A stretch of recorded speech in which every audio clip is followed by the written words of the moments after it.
Goodbye, Mr. Hollywood, by John Escott. Chapter 1. Mystery Girl.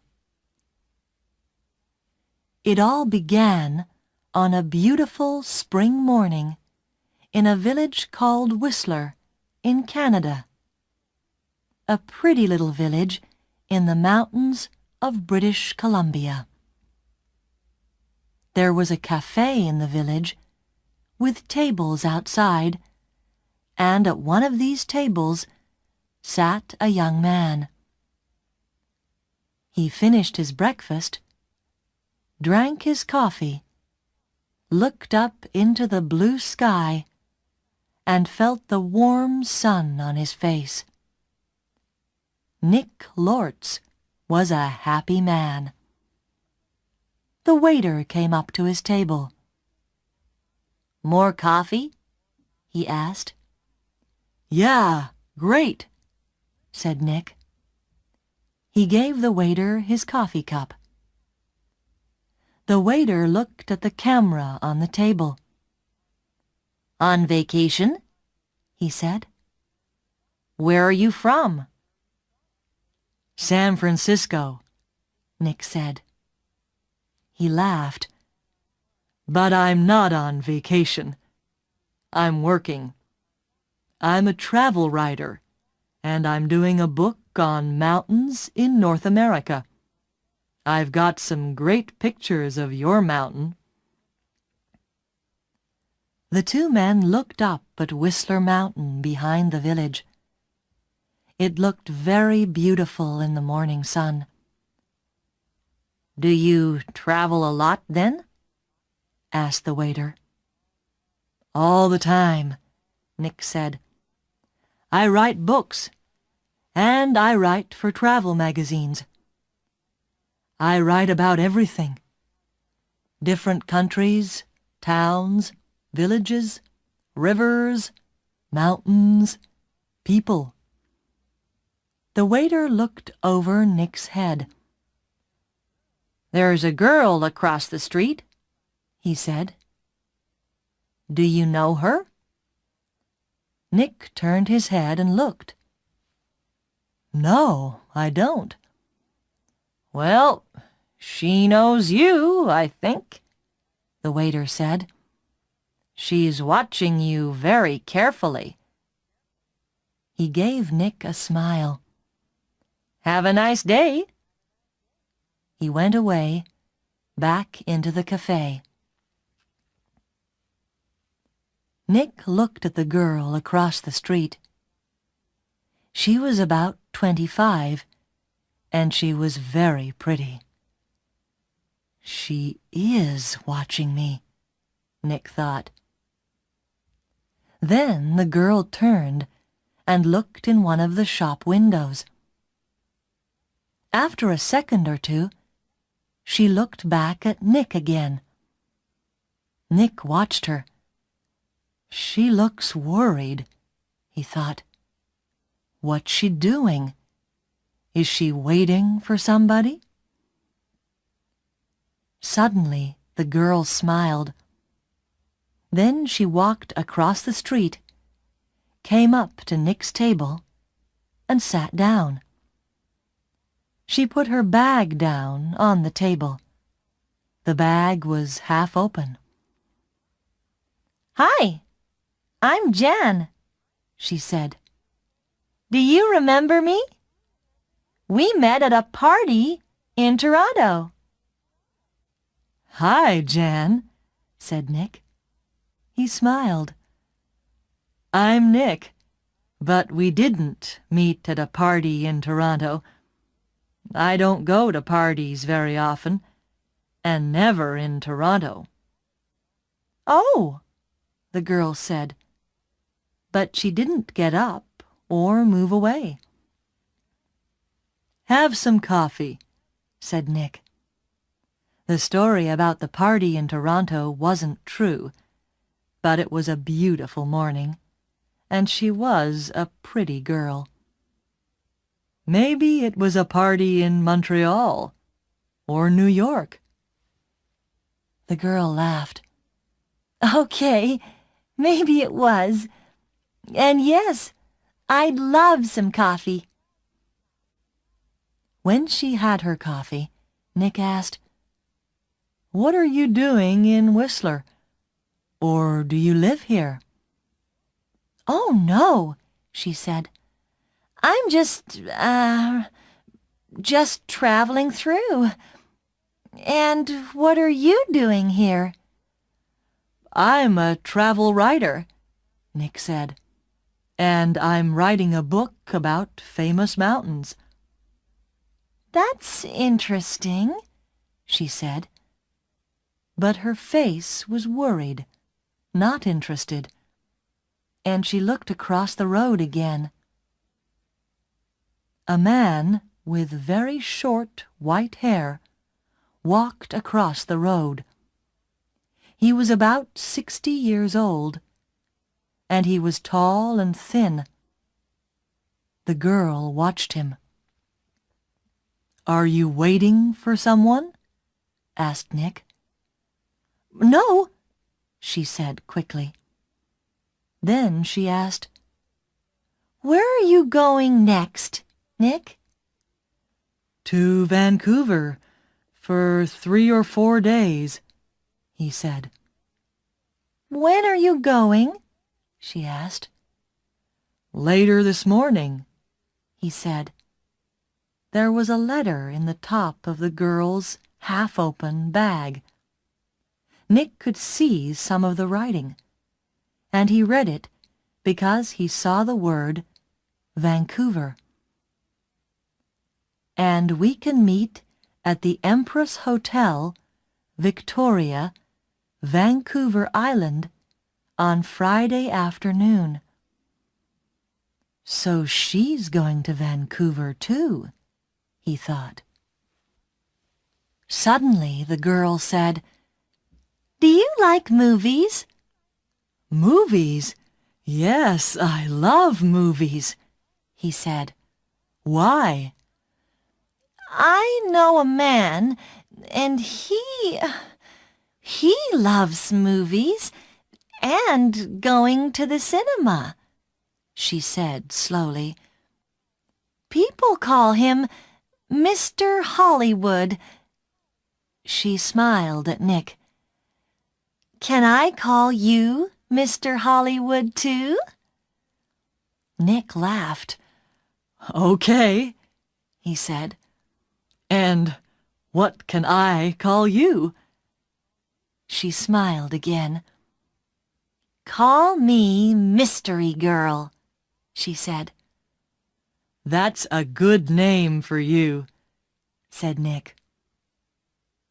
Just then, the man with white hair came into the cafe.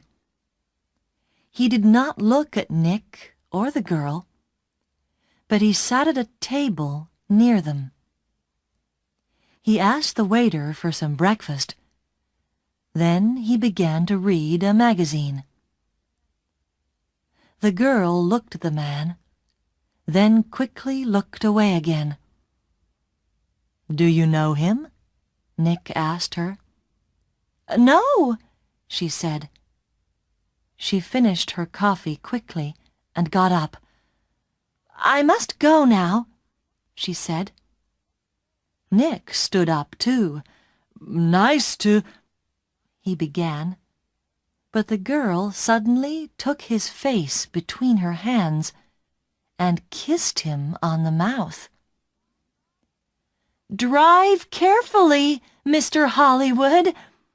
Goodbye," she said with a big, beautiful smile. Then she turned and walked quickly away. Nick sat down again and watched her. She walked down the road and into a big hotel. Now what, thought Nick, was that all about? The man with white hair watched Nick and waited. After 4 or 5 minutes, Nick finished his coffee, took his books and his camera, and left the cafe. His car was just outside the girls' hotel, and he walked slowly along the street to it. The man with white hair waited a second, then quickly followed Nick. From a window high up in the hotel, the girl looked down into the road. She saw Nick and the man with white hair about 50 yards behind him. Nick got into his car, and the man with white hair walked quickly to a red car across the street. 5 seconds later, Nick drove away in his blue car, and the red car began to follow him. When the girl saw this, she smiled, then went to put some things in her travel bag. Chapter 2. A Hand in the Back. That evening, in his hotel room in Vancouver, Nick could not stop thinking about the girl in the Whistler Cafe. Why did she come and sit with him? She didn't know him, and that story about a party in Toronto wasn't true, and she was worried about something. But what? And that kiss! It was nice, of course, but why did she do it? Maybe she liked my face, Nick thought, or my brown eyes. But I'm not going to see her again, so it doesn't matter. Forget it. He put some money in his pocket and went downstairs to the hotel restaurant. But there were no free tables, so he walked down to Gastown and found a restaurant there. After dinner, he went for a walk. Vancouver was a friendly city, and Nick liked walking through Gastown and Chinatown, looking in the shops and watching the people. It was nearly dark now, and it was a busy time of the evening. There were a lot of cars and a lot of people. After a time, Nick began to walk back to his hotel. He came to a busy street and waited with a small crowd of people to go across. A tall woman in a blue dress stood next to him. She turned and smiled at him. "It's the first warm evening of spring," she said. "It's nice to be out after the long, cold winter." "Yeah," said Nick. "It's great. It's—" Suddenly, there was a hand in his back, and the hand pushed Nick into the road. Nick fell on his face in front of a big, green car. People screamed, but the green car stopped only inches from Nick's head.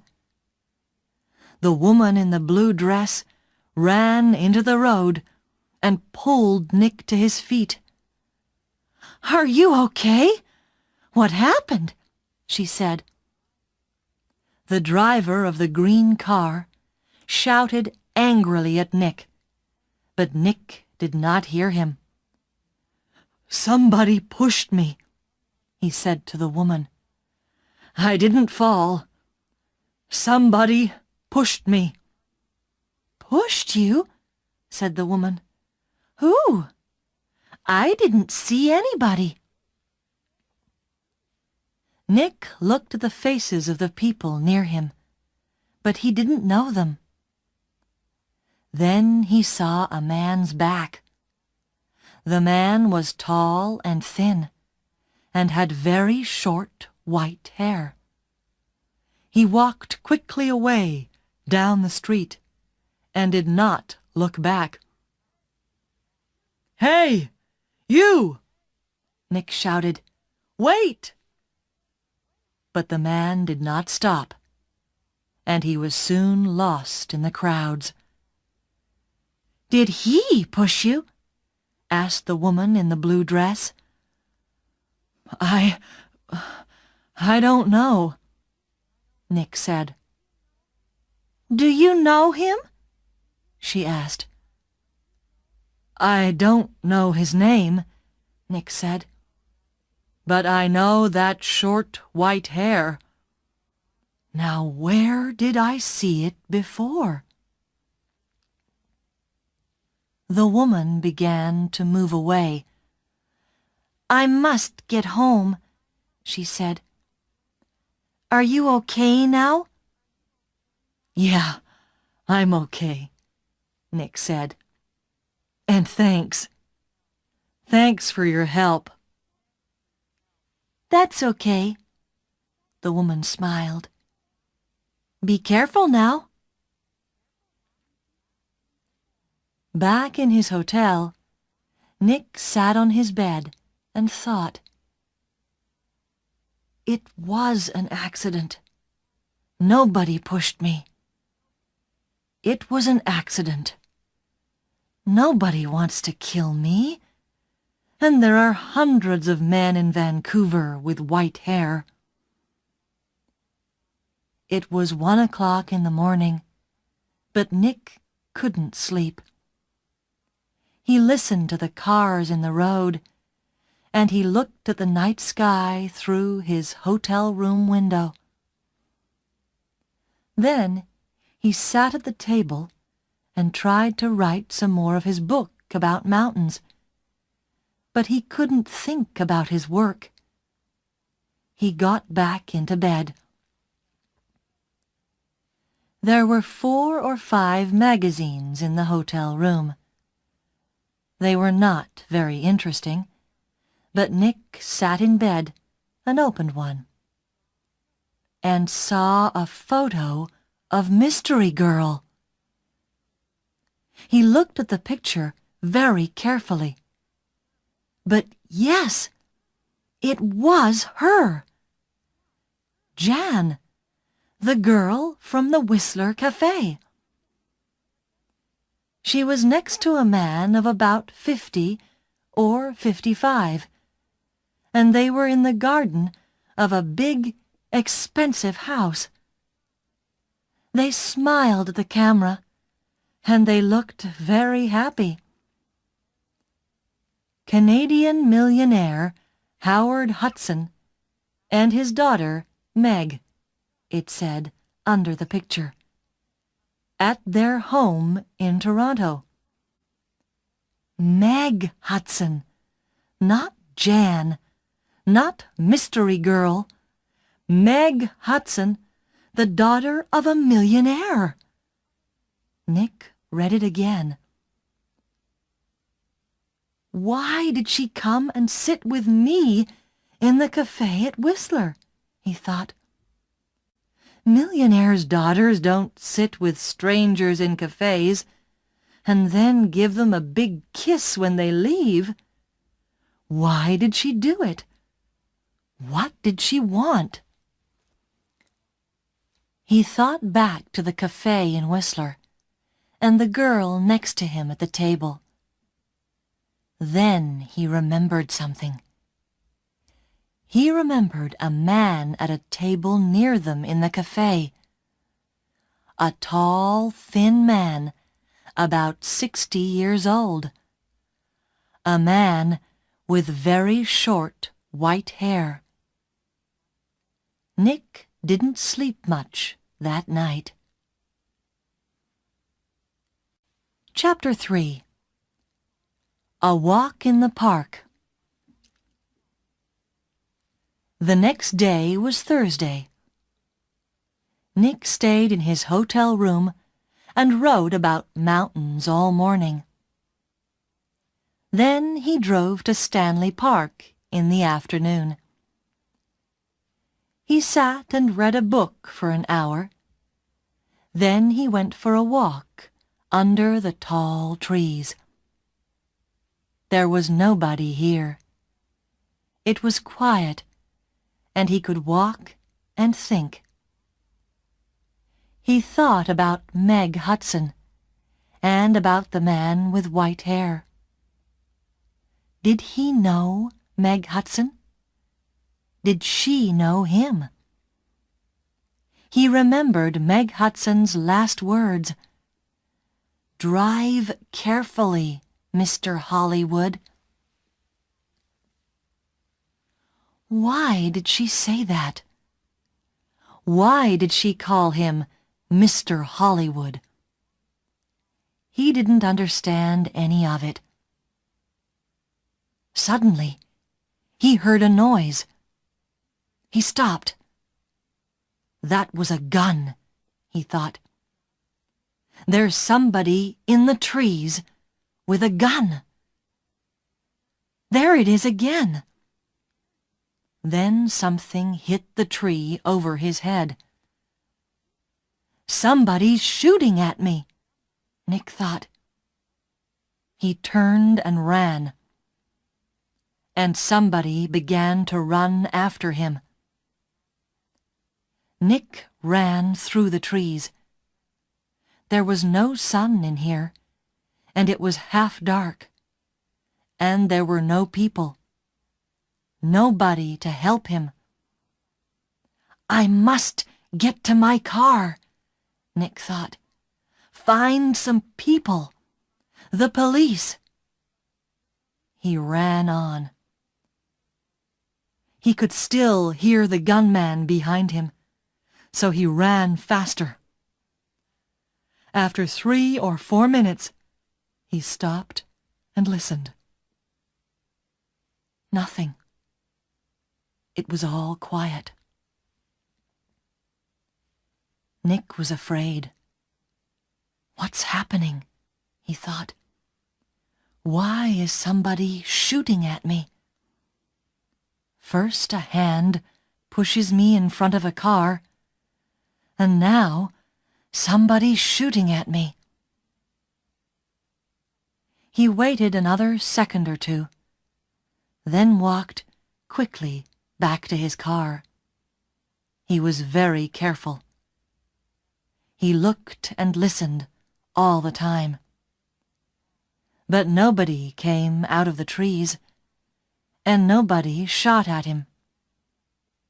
Then he saw people.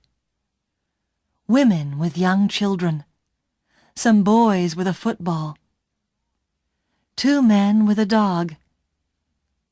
He began to feel better.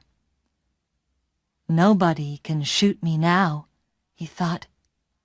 Not with all these people here. 10 minutes later, he was back at his car.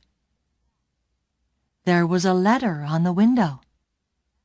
Nick read it.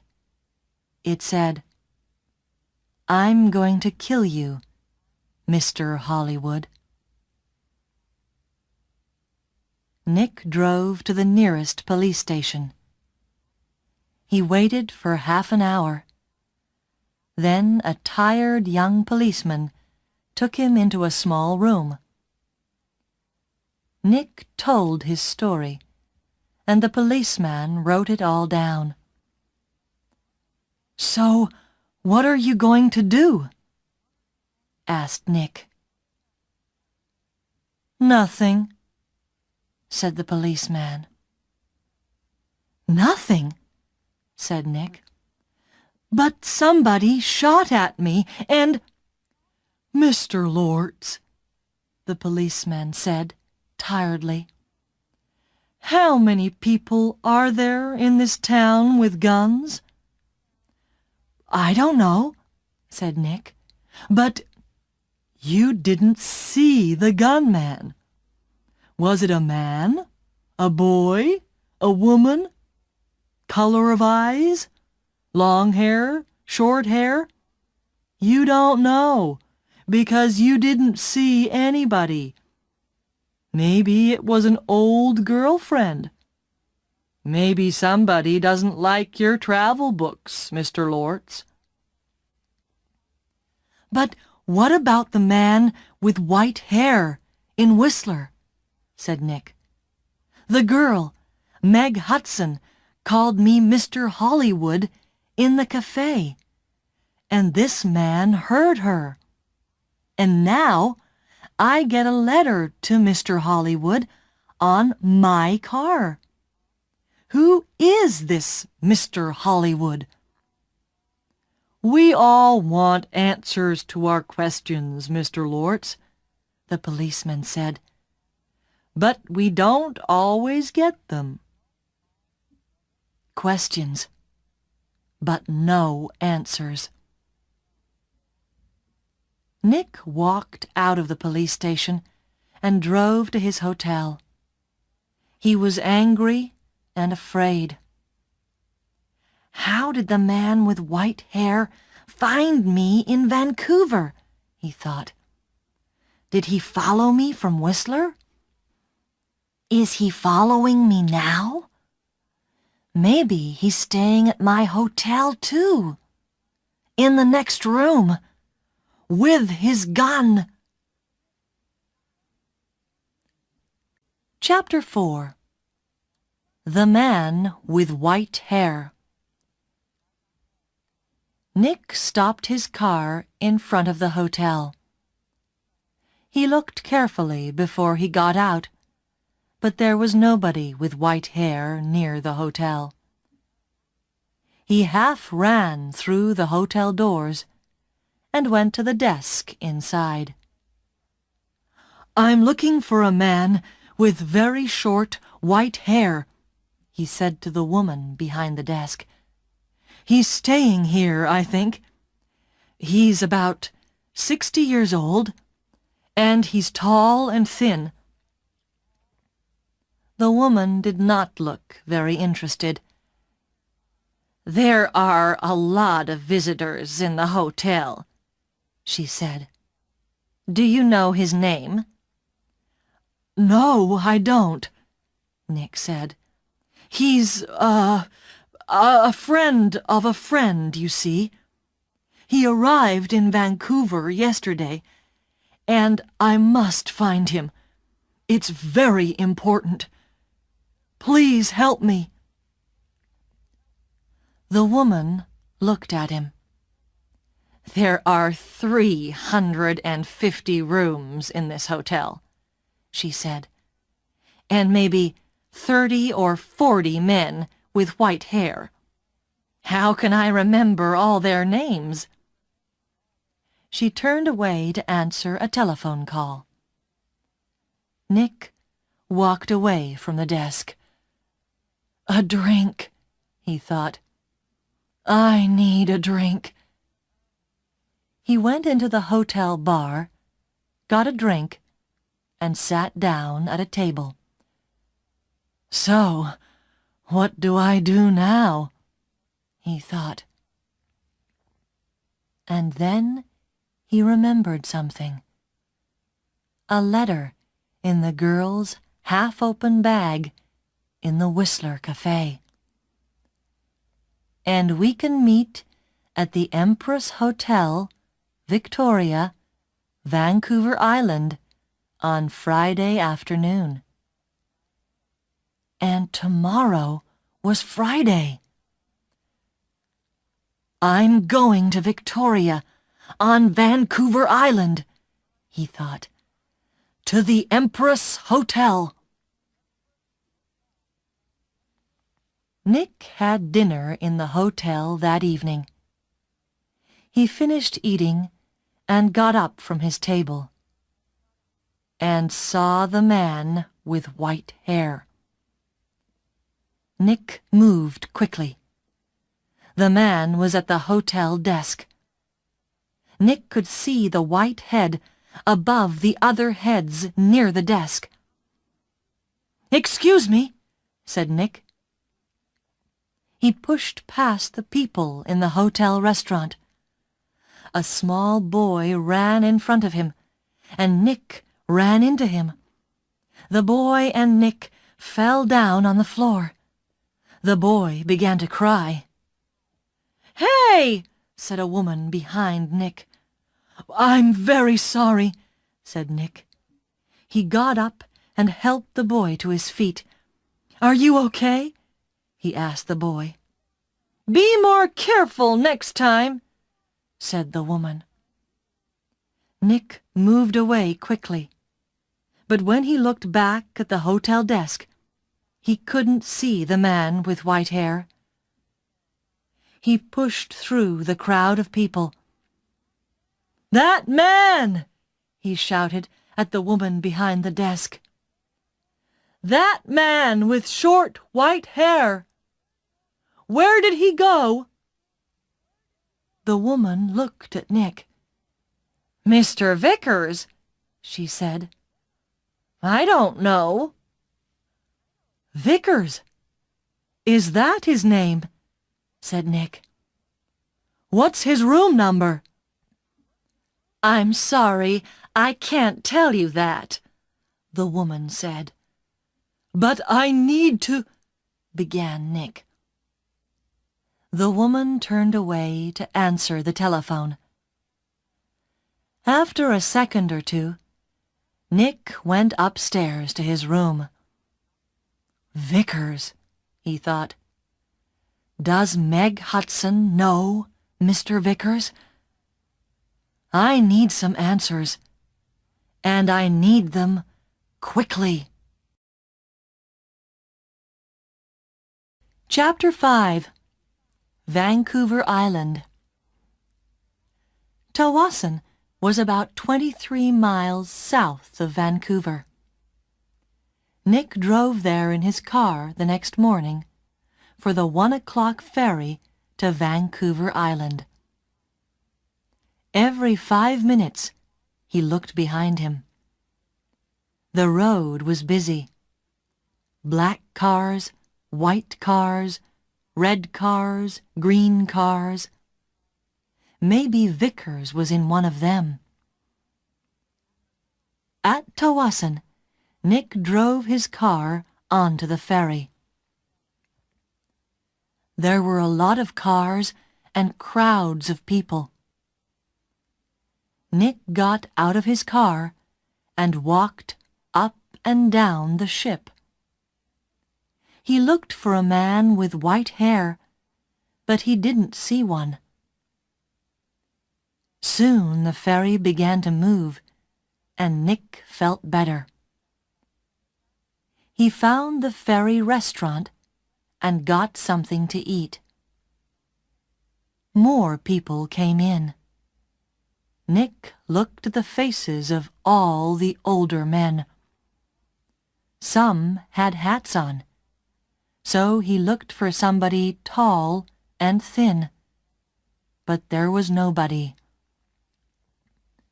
Maybe he's not on the ferry, Nick thought. Maybe he's back in Vancouver. Later, Nick walked around the ship again. Once, he thought he saw the man with white hair in the crowds, but he could not be sure. 90 minutes after leaving Tawasin, the ferry arrived at Swartz Bay on Vancouver Island, and Nick went back down to his car. Swartz Bay was 20 miles north of Victoria. Nick drove quickly, and again looked behind him every 4 or 5 minutes. Once he saw a red car about 200 yards behind him. Did I see that car on the road from Vancouver to Tawasin? He thought. He drove more slowly, but the red car still stayed 200 yards behind him, and Nick couldn't see the driver's face or hair. Soon he was in the busy streets of Victoria, and Nick didn't see the red car behind him again. Victoria was a city of gardens and beautiful old buildings. Nick liked Victoria very much, but today he wasn't interested in gardens or buildings. He found the Empress Hotel, went inside, and walked across to the desk. "Can I help you?" a young man asked Nick. "I'm meeting a friend here this afternoon," said Nick. "Miss Hudson." "Hudson," said the young man. "Wait a minute." He went away and came back. "Sorry, but there's no Miss Hudson staying here." Nick took something from his pocket. It was the photograph of Meg and her father, from the magazine. "This is her," he said. The young man looked at the picture. "Oh, right! You mean Howard Hudson's daughter," he said. "She's not staying here, but I saw her 10 or 15 minutes ago. She was with somebody, a man. He asked me about the tea room." "The tea room," said Nick. "Where's that?" The man with short white hair was tired. He couldn't sleep and he couldn't eat. He thought about only one thing all the time. He drove and he watched, and he waited and he followed. When he drove into Victoria, the streets were busy, and suddenly he lost the blue car in front of him. Angrily, he drove around the city, past all the big hotels. "I must find him," he said. "I must do it today." Then he saw the Empress Hotel, and in the street outside it, a blue car. He drove past the hotel, left his car, and ran back down the street. He went across the road and walked past the downstairs windows. There was a big room with tables and chairs and a lot of people. He looked carefully at all the faces. "There she is," he said suddenly. There were two men with the girl. He couldn't see their faces, only the backs of their heads, but one of the men was in a green shirt.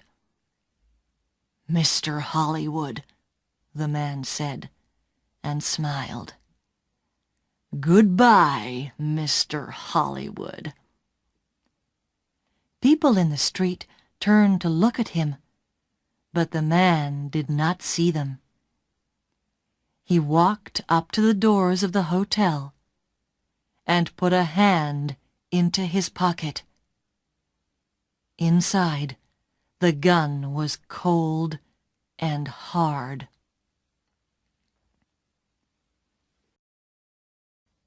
Chapter 6. A Tea Party. Nick looked through the doors of the tea room in the Empress Hotel. Meg Hudson sat at a table with a man. The man was about 30, or maybe a year or two younger. He was tall and brown from the sun. He wore a white shirt, white trousers, and white shoes. He said something to Meg, and she laughed. She looked very happy. A waiter came up to Nick. "Can I get you some tea?" he asked. "No thanks," said Nick. "I'm with the two people over there." And he walked across to Meg's table. "Hello, mystery girl," said Nick. "Remember me? We met at Whistler. Your name was Jan then, but maybe today it's Meg Hudson." Meg Hudson looked up at him. "Oh!" she said, and her face went red. "Who is this, Meg?" asked the man. "This is Nick," said Meg. "He's a writer. Nick, this is Craig Winters." "Sometimes called Mr. Hollywood," said Nick. "Maybe. But how did you know that?" asked Craig Winters. "I guessed," said Nick, "and I think I'm beginning to understand. Can I ask you a question, Mr. Winters? Does somebody want to kill you?" Craig Winters' face went white. "Kill me? What are you talking about?" asked Meg. "Before I tell you, answer this question, please," said Nick. "You called me Mr. Hollywood in Whistler, and you wanted the man at the next table, the man with white hair, to hear you. Is that right?" Meg Hudson did not answer at first. Then she said quietly, "Yes." "Why?" asked Nick. "I wanted him to follow you, and not me." "Why?" Nick asked again. "I think he's a detective," said Meg. "And I think he's working for my father. I saw him soon after I left Toronto. He followed me." Meg put her hand on Craig Winters' arm. "My father doesn't like Craig. A month ago, he told me not to see Craig again. I'm not happy, and he knows that. I think he guessed that I'm meeting Craig. And now he wants to find Craig and stop him seeing me." "Stop him," said Nick. "Or kill him." "No," Meg Hudson said. "Daddy doesn't—" "The man with white hair pushed me in front of a car in Vancouver," Nick told her. "And he shot at me in Stanley Park." "What?" said Meg. Tell me about this man with white hair," Winters said suddenly. Nick looked at him. "He's about 60, and he's tall and thin," he said. "Do you know his name?" asked Winters. "Vickers," said Nick. Craig Winters suddenly looked ill. Did he follow you to Victoria? Did he follow you here?" "I don't know," said Nick. He watched Winters. "You're afraid of him. Why? Why does this man Vickers want to kill you, Winters?" Before Craig Winters could answer, Meg's face went white. "Oh, no!" she said. "Look! Look over there! By the door!" Nick and Craig Winters turned to look. At the door of the tea room, stood the man with white hair. He looked up and down the room, and then he saw them and began to walk across to their table. His hand was in his pocket. For a second or two, the three people at the table did not move. Then Craig Winters jumped to his feet. "That's Mr. Hollywood!" he screamed. "That man there!" And he pointed at Nick. The man's hand came out of his pocket with a gun. "This is for Anna!" he shouted. Nick moved very fast. The tea table went over, and Nick was down on the floor in a second. The shot went over his head, and Meg screamed. At the same time, Craig Winters shouted out and put a hand on his arm. There was blood on his white shirt. Then more people began to scream, and two waiters pulled the man with white hair down onto the floor. "Get the police!" somebody shouted. Chapter 7. At the Police Station. It was 7:30 p.m. Nick and Meg were in a room at the police station. The man called Vickers was in a different room with 3 detectives. There was a doctor with him, too. Craig Winters was at the hospital. The door opened, and a detective came in with 2 cups of coffee. He put them down on the table and turned to go out again. "Detective Edmonds," Meg said, "did the hospital call? Is Craig going to be all right?" "Winters," Detective Edmonds said. "Yes, he's going to be okay." "Can I call the hospital now?" asked Meg. "I'd like you to wait," said Edmonds. "Detective Keat is going to be here in a minute. He's just coming from the airport and—" He looked through the open door. "Ah, here he is now." A second detective came into the room, and behind him was a tall man with dark hair. Meg stood up quickly. "Daddy!" she cried. "What are you doing here?" "The police called me," said Howard Hudson, "and I flew here at once. Detective Keat met me at the airport. Now sit down, Meg. I want you to listen to me." He did not look at Nick.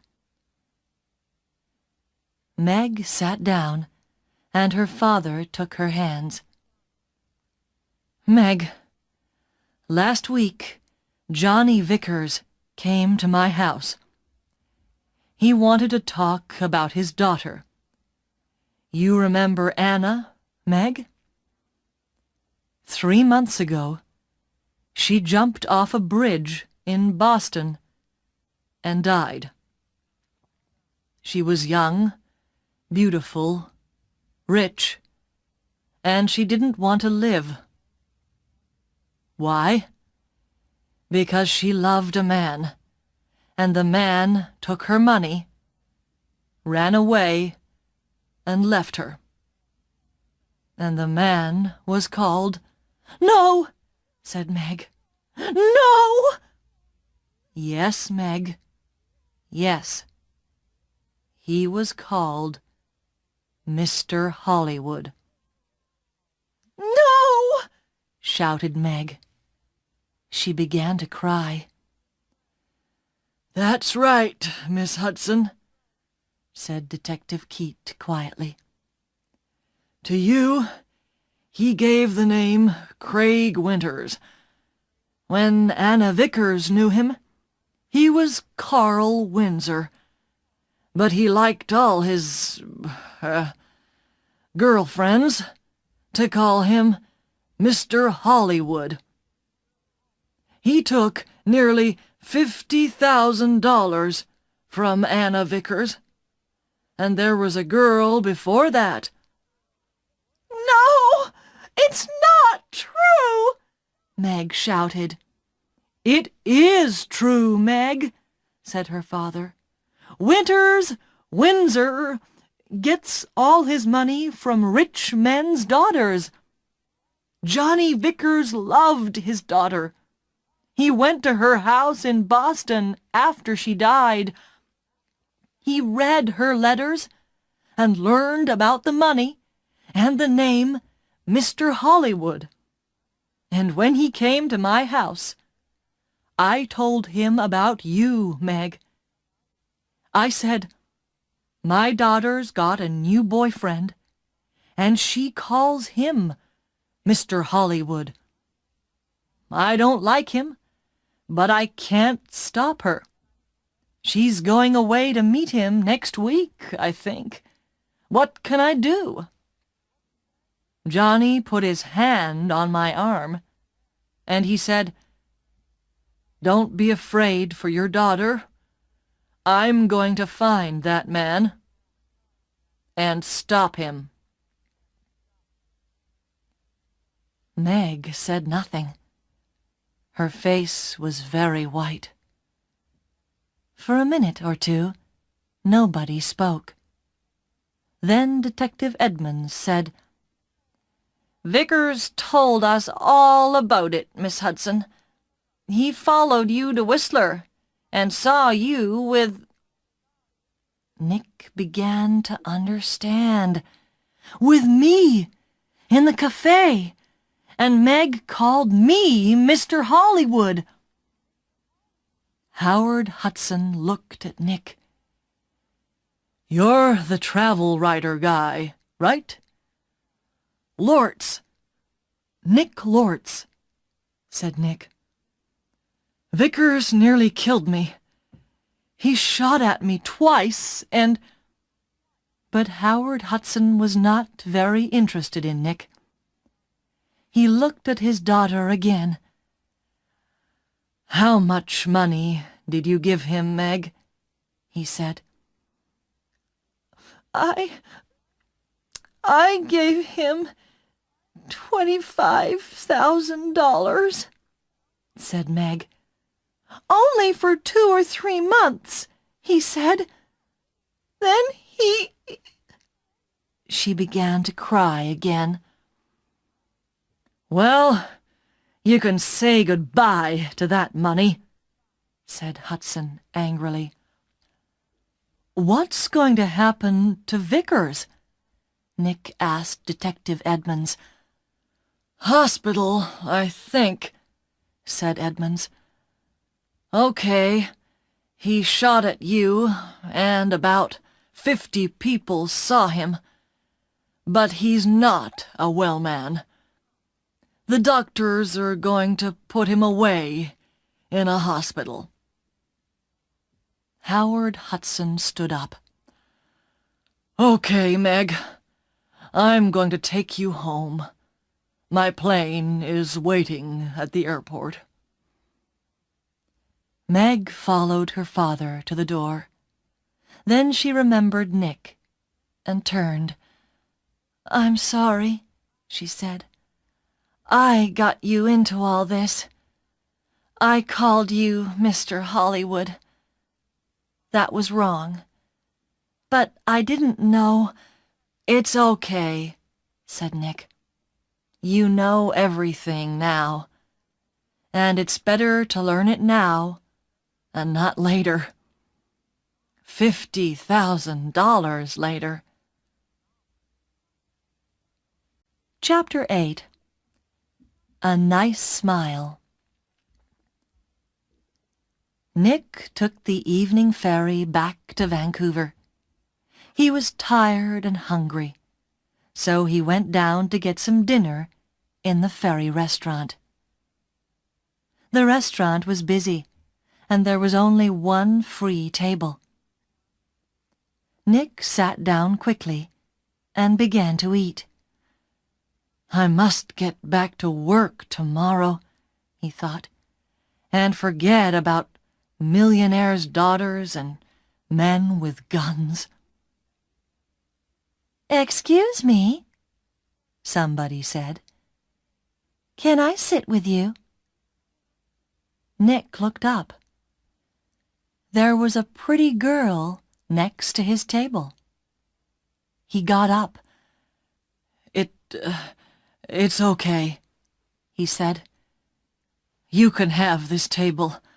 I don't want it." And he began to move away. "Please don't go," the girl said. "Stay and finish your dinner." She smiled at him. It was a nice smile.